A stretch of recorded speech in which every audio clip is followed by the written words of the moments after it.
Hello everyone, welcome to Growth Hub Education Coaching Center and class 10 ICSC with the topic Work, Energy and Power. Last time से हम ये topic पढ़ रहे हैं, ये हमारा तीसरा पार्ट है। 2 पार्ट हम इसमें पढ़ चुके हैं। वर्क पढ़ चुके हैं, वर्क एनर्जी के बारे में, पावर के बारे में भी पढ़ चुके हैं, ऐसा नहीं है। अब हम उसके आगे कुछ टर्म्स में जाते हैं। यहाँ का जो वीडियो है आज हमारा, वो थोड़ा एनर्जी वाले टॉपिक पर ही बेस्ड है।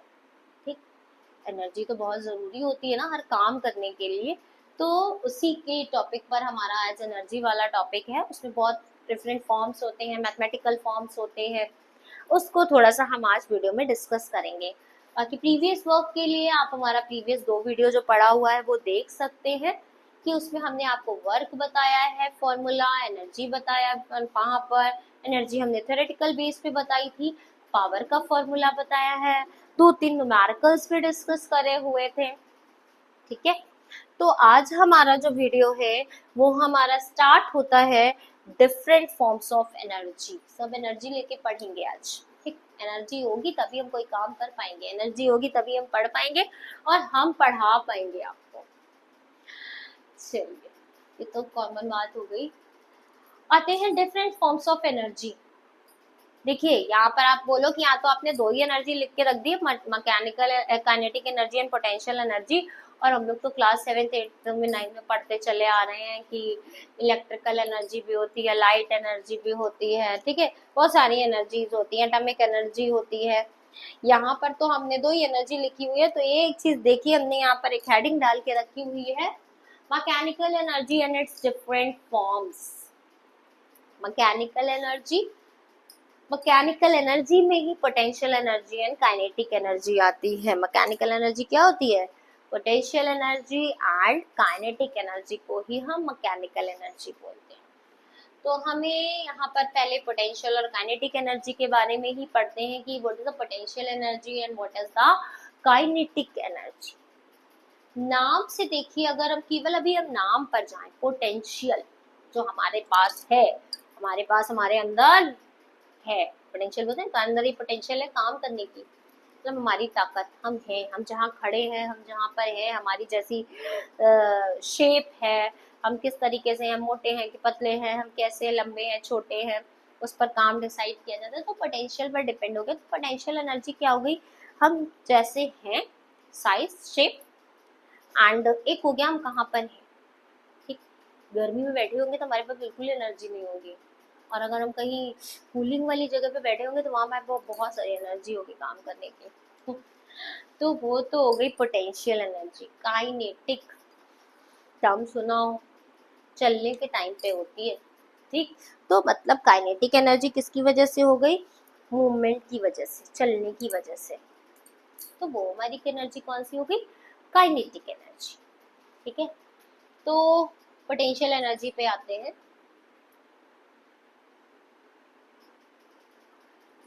पोटेंशियल एनर्जी होती क्या है? तो देखिए, लिखा हुआ है, the energy possessed by a body at rest due to its position or shape and size is called potential energy। अभी मैंने आपको यही बोला था, डेफिनेशन देखे बिना। पोटेंशियल हमारी ताकत। ठीक, क्या है हमारी ताकत? किस पर डिपेंड करी? हमारे शेप साइज पर। हम कहाँ हैं, यहाँ पर रेस्ट पर हैं, खड़े हैं कहाँ? रेस्ट पे क्यों बात कर रहे हैं? क्योंकि अगर बहुत गर्मी में खड़े हैं, वहीं पर ही खड़े रहेंगे तो एनर्जी कैसी होगी? अगर चलेंगे, थोड़ा सा जाके चल के हवा वाली जगह पहुंच गए, एनर्जी चेंज हो जाएगी। इसीलिए बात की है, the energy possessed by a body at rest due to its position। ठीक, गर्मी में कम होगी, ठंडी एसी में जाएंगे तो ज्यादा थोड़ी एनर्जी बढ़ जाएगी। और शेप एंड साइज, दुबले हैं, मोटे हैं, पतले हैं, लंबे हैं, छोटे हैं, इज कॉल्ड पोटेंशियल एनर्जी। ठीक, सिंबल क्या होता है पोटेंशियल एनर्जी का? That is the you. Symbol of the potential energy is the you. 2 forms होते हैं देखिए पोटेंशियल एनर्जी के, एक होता है ग्रेविटेशनल पोटेंशियल एनर्जी और एक होता है इलास्टिक। इलास्टिक जो शेप और size,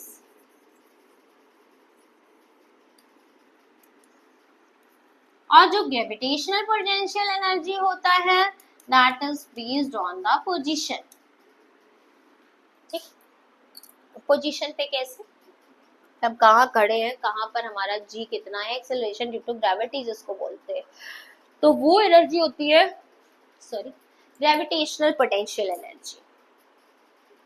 and the elastic potential energy जो शेप और साइज में, आपने रबर की बॉल देखी हो या स्पंज देखा हो, ठीक है, उसको किसी भी दबा के हम लाते हैं शेप में, वो रिसाइज होकर वापस उसी शेप में आ जाता है। किसकी वजह से आ जाता है? अपनी इलास्टिक पोटेंशियल एनर्जी की वजह से वापस वो वही फॉर्म गेन कर लेता है। रबर बैंड स्ट्रेच करो, खिंच के चली जाएगी, इलास्टिक होती है ना, उसमें इलास्टिसिटी होती है वापस, लेकिन वो उसी फॉर्म में आ जाएगी। क्यों? क्योंकि due to the elastic potential energy. आप किसी कॉर्च को, क्ले ले लो, क्ले को स्ट्रेच कर लो, एग्जाम्पल ले रहे, वापस आएगी अपने आप फॉर्म में, अपने आप नहीं आती, उसको लेके आना पड़ता है, उसके अंदर इलास्टिक पोटेंशियल एनर्जी नहीं है, अपने आप थोड़ी ना कोई काम कर लेगा सारा। ये तो था हमारा पोटेंशियल एनर्जी। अब ग्रेविटेशनल पोटेंशियल एनर्जी का जो फॉर्मूला होता है वो क्या होता है? U is equal to mgh। कैसे? एनर्जी वर्क डन के बराबर होती है, W is equal to force of gravity into displacement. हम जहाँ खड़े हैं वहां पर हमारे ऊपर ग्रेविटेशनल फोर्स लग रहा होता है, एनर्जी भी उसी वजह से आएगी।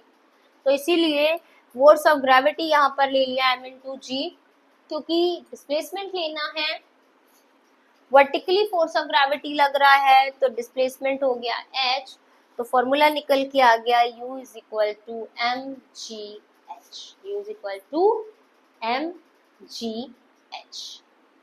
क्लियर?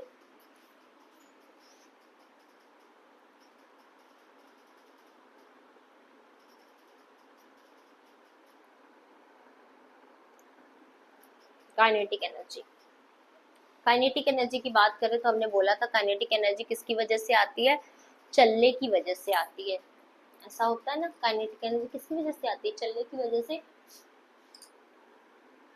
तो the energy possessed by a body due to its state of motion, चलने की वजह से जो भी हमारी एनर्जी होगी वो क्या कहलाएगी? हमारी kinetic energy. That will be called kinetic energy. The energy possessed by a body due to its state of motion, कभी तेज चल रहे हैं, कभी धीमे चल रहे हैं। तेज चल रहे हैं जो हमारी काइनेटिक एनर्जी ज्यादा होगी, धीमे चल रहे होंगे काइनेटिक एनर्जी कम होगी। काइनेटिक एनर्जी का फॉर्मूला है हाफ mv²। जितनी स्पीड होगी, v स्क्वायर का डायरेक्टली प्रोपोर्शनल है, काइनेटिक एनर्जी उतनी ही ज्यादा होगी। वेटेड होगा तो काइनेटिक एनर्जी फिर भी ज्यादा होगी। ठीक, तो ये था काइनेटिक एनर्जी का फॉर्मूला आया कहाँ से, expression of kinetic energy, how comes it, कैसे आ गया ये formula? Kinetic energy is equal to half mv²। तो काइनेटिक एनर्जी का एक्सप्रेशन हाफ mv² आया कहाँ से, ये देखते हैं। तो आपको पता है वर्क इज इक्वल टू क्या होता है? F into S. वर्क किसके बराबर होता है? काम, काम एनर्जी के बराबर दे दिया है, F into S. This is the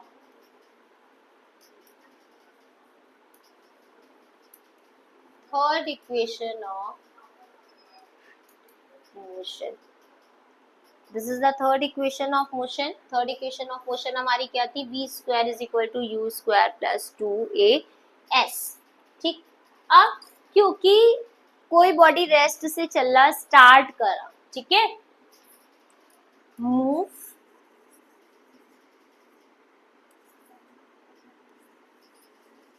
from rest and then gain the velocity v। Rest से चल के शुरू किया और वेलोसिटी v गेन कर ली, तो यहाँ पर ये u क्या हो गया? 0। u क्या हो गया? 0। तो v² इज इक्वल टू कितना आ गया था? 2as। ठीक, तो s बराबर कितना हो गया हमारे पास? s is equal to v² upon 2a। आ गया इतना, उसको हमने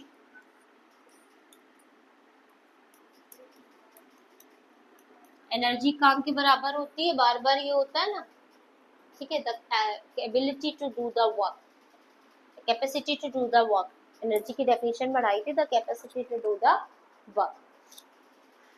तो अब यहाँ पर उठा के फॉर्मूला रखा, फोर्स का फॉर्मूला क्या होता है, m इंटू ए पढ़ा हुआ है। फोर्स इज इक्वल टू क्या था, m इंटू ए, मास इंटू एक्सेलरेशन। अभी आप बोलोगे तो ग्रेविटेशनल वाले में तो m इंटू जी रखा, तो बेटा ये हम डिस्कस कर चुके हैं।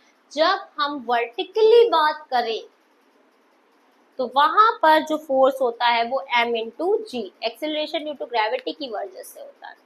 और जब हम प्लेन सरफेस, हॉरिजॉन्टल सरफेस की बात करते हैं तो यहाँ पर जो फोर्स होता है वो नॉर्मल एक्सेलरेशन की वजह से होता है, इसीलिए वहां पर फॉर्मूला पुट होता है m इंटू ए।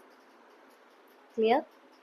बहुत ही आराम से समझेंगे, कोई भी कंफ्यूजन नहीं रखेंगे। दोबारा बार बार देखिए वीडियो, उस चीज को समझने की कोशिश करिए, बहुत आसानी से समझ में आएगा। इसीलिए हम बहुत फास्ट नहीं एक्सप्लेन कर रहे हैं आज, क्योंकि ये डेरिवेशंस होते हैं एक्सप्रेशंस के, यहीं से शुरू होता है एक जर्नी, एक पार्ट। जैसे 9th क्लास से एक न्यूमेरिकल्स की जर्नी शुरू होती है, वही क्लास 10 से आपको एक्सप्रेशन फाइंड आउट करना कि ये फॉर्मूला आया कहाँ से। तो डेफिनेशन से या पुराने फॉर्मूले से फॉर्मूले निकालने आपको आने पड़ेंगे, ठीक ना। इसलिए थोड़ा सा लगेगा कि आपको अभी कॉम्प्लिकेटेड है, बट क्योंकि ये स्टार्टिंग है, कोई भी चीज की शुरुआत वो थोड़ा सा कॉम्प्लिकेटेड लगता है जो हमारे लिए नया होता है, बट समझेंगे तो बहुत आसानी से समझ में आएगी कि जो बस डेफिनेशन कह रही है वही यहाँ पर किया गया है। Now you will put this value, f की वैल्यू पुट करी m इंटू ए, इंटू s की वैल्यू पुट करी v स्क्वायर अपॉन 2a। ये देखिए यहाँ पर ये जो है ये नहीं जाएगा, ये देखो ये एक्स्ट्रा लिखा हुआ है, ये a नहीं है यहाँ पे, ठीक है। इसको मैं कलर कर दे रही हूँ, it's not a a, it is v square upon 2a, ठीक है। कुछ मिसप्रिंट हो जाता है कभी कभी। अब देखिए यहाँ से क्या किया, ये a से ये a कैंसिल हो गया। बार बार बोले, अगर पहले कोई बीच में बंद करके चले जाओ कि यहाँ पर गलत है, ये तो कि रॉन्ग नहीं है, ये a स्क्वायर था वो मैंने हटा दिया, वो बाय मिस्टेक था, it is a b square. a से a कैंसिल, फॉर्मूला क्या बन के आया, half mv square. Kinetic energy का फॉर्मूला क्या बन के आ गया, half mv square. Potential energy का फॉर्मूला बन के आया था U is equal to, slide में देखिए mgh। कैसे, क्योंकि ये भी वर्क के बराबर था, ये एनर्जी भी वर्क के बराबर है, और वर्क का फॉर्मूला क्या होता है, F इंटू एस। क्योंकि वर्टिकली बात कर रहे हैं तो वर्टिकली के लिए हमारा क्या था, F की जगह m इंटू जी, m इंटू ए की जगह क्या है g, और s की जगह क्या हो जाता है, हाइट। तो फॉर्मूला निकल के आया था mgh, same as it is. जब हमने यहाँ पर बात करी तो काइनेटिक एनर्जी भी वर्क डन के बराबर हो गई। काइनेटिक एनर्जी का फॉर्मूला क्या निकल के आया, F इंटू एस। एस की वैल्यू निकाली थर्ड इक्वेशन ऑफ मोशन से, v square is equal to u square two s. और हर यहाँ पर हम बात कर रहे हैं कि कोई भी ऑब्जेक्ट कहीं रखा हुआ था, रेस्ट से था, वहां से उसने मूव करना शुरू किया है, that means the u is zero. u zero था, s की वैल्यू उठाई v स्क्वायर अपॉन 2a, फॉर्मूले में पुट किया, put this value in the equation 1, इसको इक्वेशन 1 डाल दीजिए, ठीक है। यहाँ पर लिखिए put this value in equation 1। आपने इक्वेशन 1 में वैल्यू उठा के रखी, और यहाँ से इसकी वैल्यू फोर्स की रखी m इंटू ए, ये a से ये a cancel, half mv square, formula बन के आ गया, ठीक है। काइनेटिक एनर्जी, सर एनर्जी है तो जूल में ही होगी, ये नहीं है कि ये वेलोसिटी में है तो इसमें मीटर पर सेकेंड आना चाहिए, वो हाइट में रखा है तो उसमें मीटर आना चाहिए, ऐसा नहीं है। एनर्जी है तो जो यूनिट होगी वो आपकी जूल ही होगी दोनों में। चलिए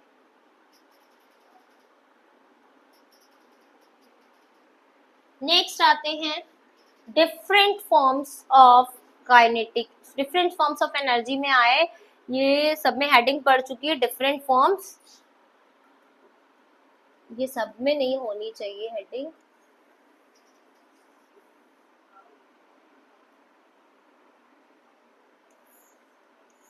फॉर्म्स ही हैं, पढ़ी भी रहेगी तो कोई प्रॉब्लम नहीं, बट हमने क्या है कि हमें कॉमन हेडिंग पड़ गई है। तो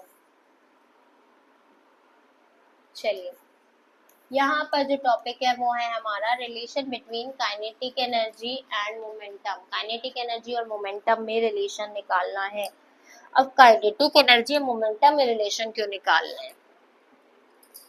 क्योंकि मोमेंटम भी क्या होता है हमारा, वेलोसिटी पर डिपेंड करता है। काइनेटिक एनर्जी भी हमारा किस पर डिपेंड करता है, वेलोसिटी पर डिपेंड करता है। ठीक, अब मोमेंटम क्या होता है, तो आपने अगर मैंने डिस्कस किया हो लास्ट वीडियो में, मुझे भी याद नहीं है कि लीनियर मोमेंटम उस पर डिस्कस किया या नहीं, तो हम एक बार फिर से यहाँ पर डिस्कस कर दे रहे हैं। Linear momentum is the product of mass in velocity. Linear momentum is denoted by the small p, power को कैपिटल P से डिनोट करते हैं, इसलिए यहाँ पर लीनियर मोमेंटम को हम स्मॉल p से डिनोट करते हैं। Small p is equal to, तो what is the definition of the momentum, चाहे इसको आप मोमेंटम बोलिए चाहे लीनियर मोमेंटम बोलिए, वर्टिकली होता ही नहीं है मोमेंटम। ठीक, तो m into v, it is the product of mass and velocity. That means momentum is depend on the mass and velocity. जितनी ज्यादा हैवी ऑब्जेक्ट होगा उसका मोमेंटम उतना ही ज्यादा होगा, वेलोसिटी जितनी ज्यादा होगी उसका मोमेंटम उतना ही ज्यादा होगा। ठीक, अगर दो सेम वेट के हैं ऑब्जेक्ट तब हम बोलेंगे किसका मोमेंटम ज्यादा होगा। तो जब वेट सेम है दोनों का तो वेलोसिटी पर डिपेंड करेगा कि किसकी वेलोसिटी ज्यादा है, उसका मोमेंटम ज्यादा होगा। यूनिट क्या होती है, तो ये है हमारी केजी, वेलोसिटी की यूनिट है मीटर पर सेकेंड, सो द मोमेंटम की यूनिट हो गई केजी मीटर पर सेकेंड। ठीक, चलिए अब आते हैं वापस अपने न्यूमेरिकल अपने क्वेश्चन पे। Kinetic energy is equal to half m v square, p is equal to m into v. तो यहाँ से फॉर्मूला क्या, कैसे ये सब कैसे आ गया मुझे तो नहीं पता। देखो यहाँ से आते हैं, प्रूफ करके दिखाते हैं आपको। काइनेटिक एनर्जी को हमने के से डिनोट कर दिया, हाफ एम वी स्क्वायर। ठीक, तो 2 इधर गया मल्टीप्लाई में, 2 इंटू के, यहाँ पे क्या आया m इंटू वी स्क्वायर। ठीक, m यहाँ पर किस में था, मल्टीप्लाई में था, तो इसको डिवाइड किया तो मास में डिवाइड में आ गया, ये आया v स्क्वायर। इतना सब समझ में आया, सिंपल सा कर रहे हैं। इज इक्वल टू की दूसरी तरफ वैल्यू ट्रांसफर होती है तो आपको पता है प्लस माइनस हो जाता है, माइनस प्लस हो जाता है, एंड डिवाइड है वो मल्टीप्लाई में चला जाता है, मल्टीप्लाई डिवाइड में चला जाता है। ठीक, अब क्योंकि यहाँ पर तो स्क्वायर है, स्क्वायर का क्या होगा, स्क्वायर का होगा कि बी जो है स्क्वायर आ गया आपका अंडर रूट में, स्क्वायर और अंडर रूट एक दूसरे के रिवर्स होते हैं, आपको मालूम है। स्क्वायर जब इज इक्वल टू की दूसरी तरफ आएगा, it will come in the square root. इसको भी बता देते हैं ऐसा क्यों होता है, लेकिन मैं इसको इरेज कर दूंगी, आज में पहुंच जाते हैं हम लोग बाहर। हाँ देखिए 4 एक क्वांटिटी से समझा देते हैं, सिंपल सा डिजिट ले लिया। 4 किसका स्क्वायर होता है, 2 इंटू 2 का, मतलब ये 2 का स्क्वायर होता है। ठीक है, और 4 का स्क्वायर रूट भी कितना होता है, 2।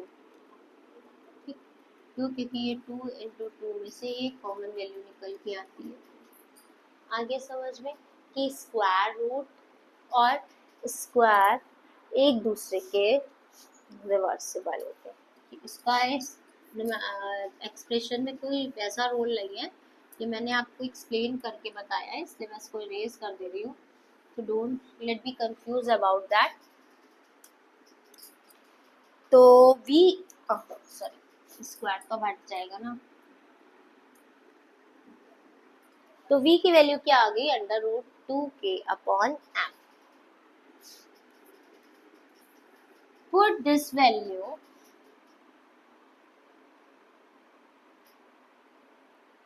के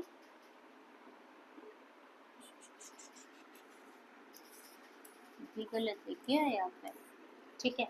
पुट दिस वैल्यू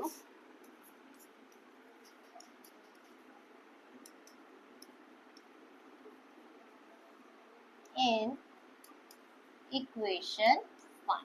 इक्वेशन 1 में उठा के इसको बेटा रखते हैं।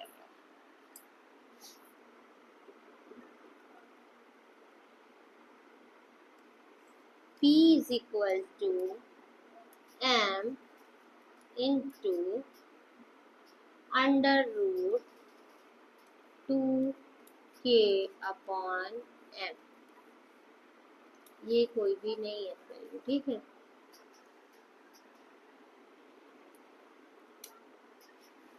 इतना समझ में आया? इस वैल्यू को v को उठा के हमने यहाँ पर रखा। अब स्क्वायर रूट है, क्या करा जाए? दोनों तरफ हम स्क्वायर क्यों ना कर दें? तो हमने यहाँ पर क्या किया, स्पेस नहीं मिलेगा हमको लिखने का, इसको ऊपर लिख देते हैं।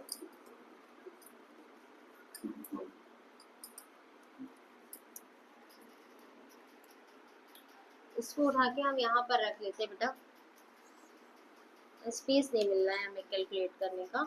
तो P is equal to m into √2k/m, ठीक, ये कर लिया। अब हम लोग क्या करेंगे? ऑन स्क्वायरिंग बोथ साइड,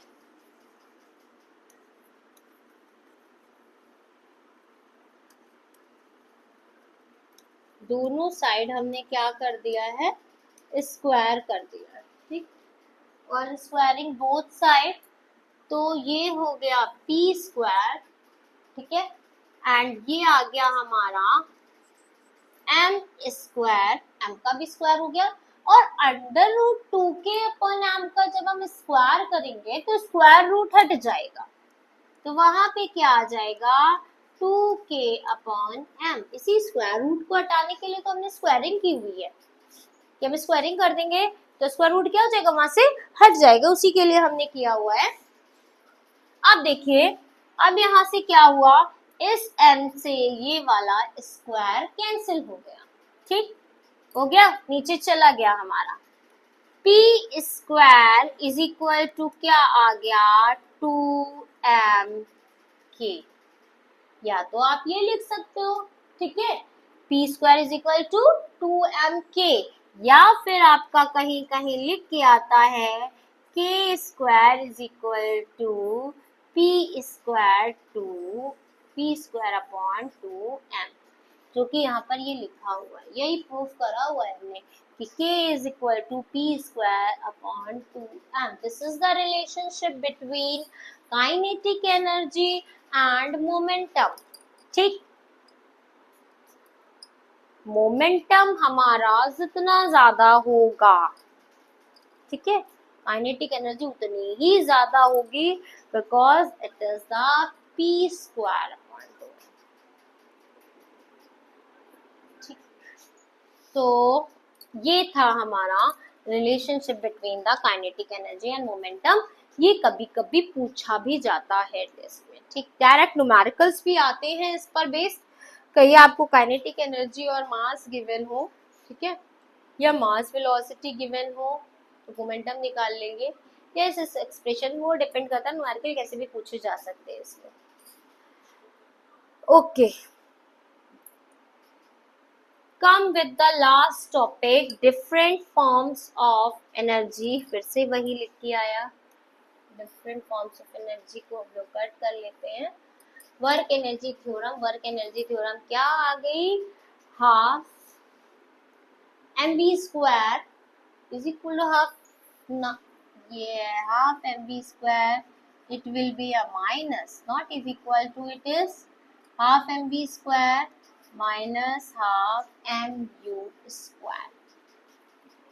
क्या कहता है, according to the work energy theorem the increase in kinetic energy of moving body is equal to the work done by a force acting in the direction of moving body. मतलब कोई भी body अगर move कर रही है, ठीक, और उसकी काइनेटिक जब मूव कर रही है तो ऑब्वियसली उसमें काइनेटिक एनर्जी होगी इनिशियल.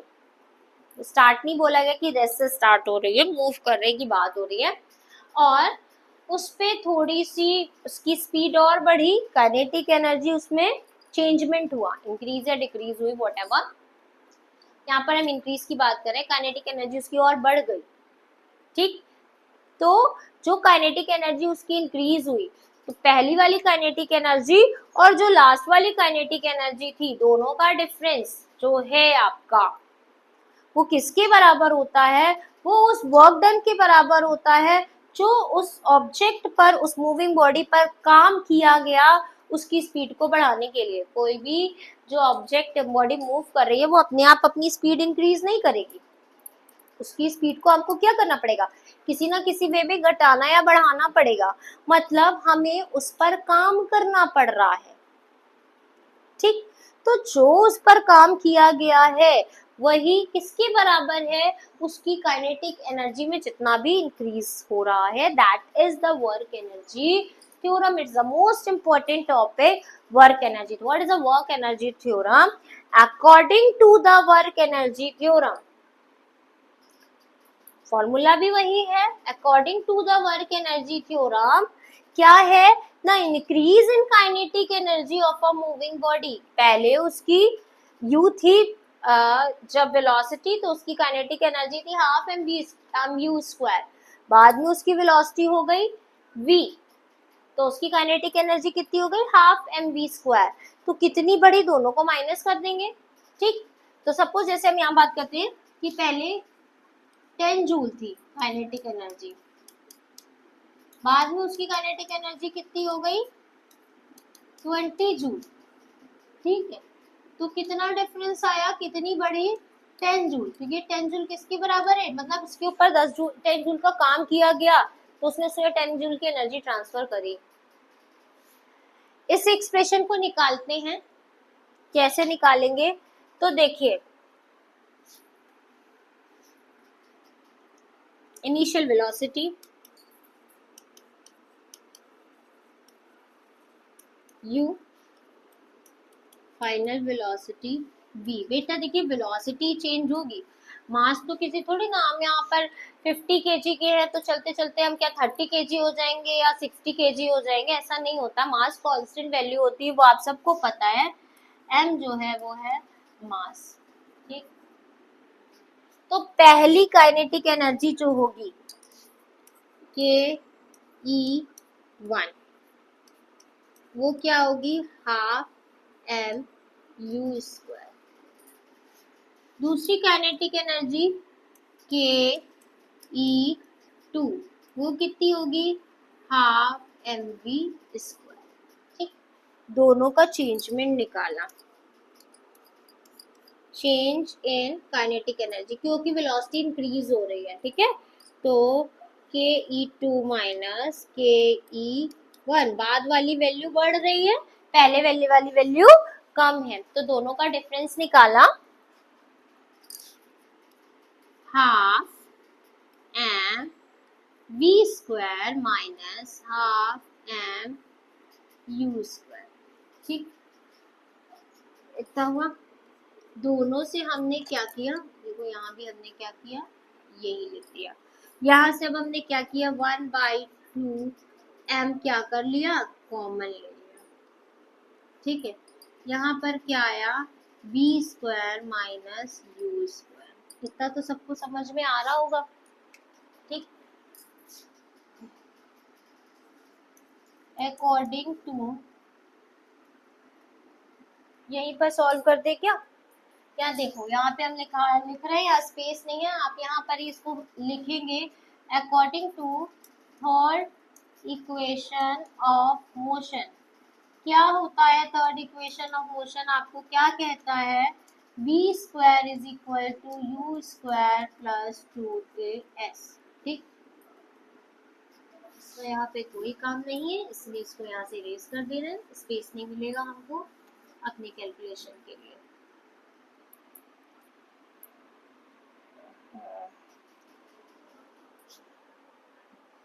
गड़बड़ हो जाता है। आ गया, चलो देखिए, v square is equal to u square plus 2as। ये हमने u स्क्वायर को इधर लेके आएंगे तो v square minus u square is equal to कितना आ गया? 2as। और आप देख रहे हैं यहाँ पर v square minus u square हमारे पास आया हुआ था, तो अब हम यहाँ पर डायरेक्ट पुट कर सकते हैं, पुट द वैल्यू। ठीक है, put the value from third equation of motion। Third equation of motion से वैल्यू को पुट करेंगे क्या? 1/2 m into 2as करा। ठीक, ये इसकी वैल्यू पुट कर दी। 2 से 2 कैंसिल, 2 से 2 कैंसिल, क्या आ गया? m into a into s आया। m इंटू a क्या था? फोर्स इंटू s, और f इंटू s किसके बराबर था? हमारे वर्क डन के। ठीक, समझ आया कैसे निकल के आ गई कि चेंज इन काइनेटिक एनर्जी किसके बराबर आ गई?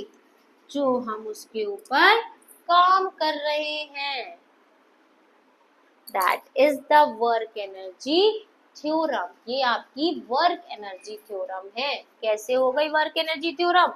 समझ में आया सबको? ये सिंपल सा, initial velocity u, final velocity v, मास m। यहाँ पर हम एक्सप्रेशन है, पीछे भी हमने काइनेटिक एनर्जी का एक्सप्रेशन निकालना भी बताया आपको, पोटेंशियल एनर्जी का एक्सप्रेशन निकालना भी बताया।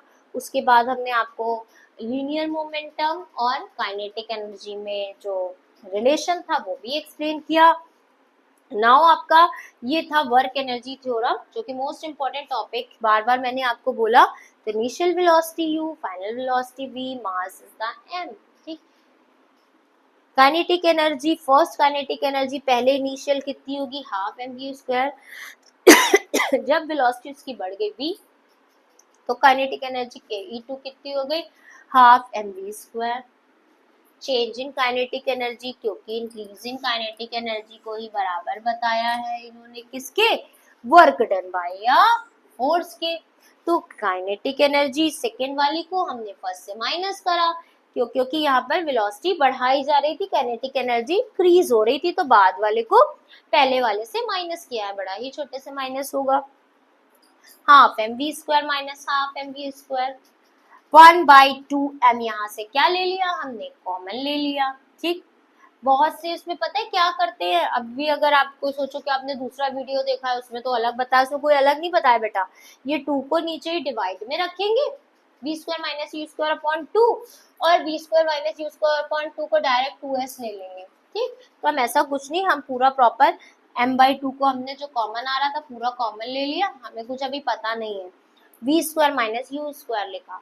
अब हम देख सकते हैं v square minus u square को हम लोग कुछ चेंजमेंट कर सकते हैं। फिर याद करिए हमने थर्ड इक्वेशन ऑफ मोशन, उसमें v स्क्वायर यू स्क्वायर और as सब है, पुट किया। v square is equal to u square plus 2as, u square minus में आया, v square minus u square is equal to 2as।